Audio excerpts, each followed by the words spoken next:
Hi friends, তোমরা কেমন আছো? আশা করি ভালো আছো। আমরাও বিন্দাস আছি। চলে এসেছি নতুন একটা ভিডিও নিয়ে। দেখো, পুতনা রাক্ষসী করেছে এখানে। গোষ্ঠের মেলা এটা। বজবজ থেকে একটু দূরে, শ্যামপুরে। প্রত্যেক বছর এখানে পুতনা রাক্ষসী করে। আমরা বিশেষ করে মাম্মামকে দেখানোর জন্যই এসেছি। ভাবছিলাম বাড়িতেও অন্যায় করলেই এই পুতনা রাক্ষসীর কথা বলবো। আমি বারবার বলছিলাম যে যাবে পুতনা রাক্ষসীর কাছে, তখন কাঁদতে শুরু করে দিচ্ছে।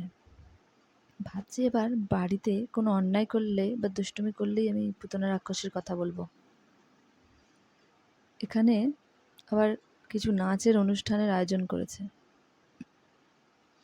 এই নাচের গানগুলো আমি দিতে পারলাম না, শোনাতে পারলাম না, কপিরাইট করে দিচ্ছে আবার।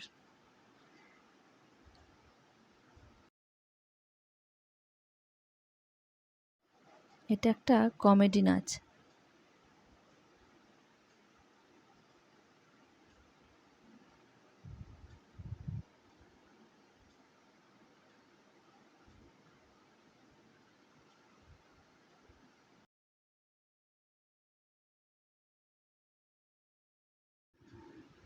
আজকের ভিডিওটা এখানেই শেষ করলাম। আবার দেখা হবে নেক্সট ভিডিওয়।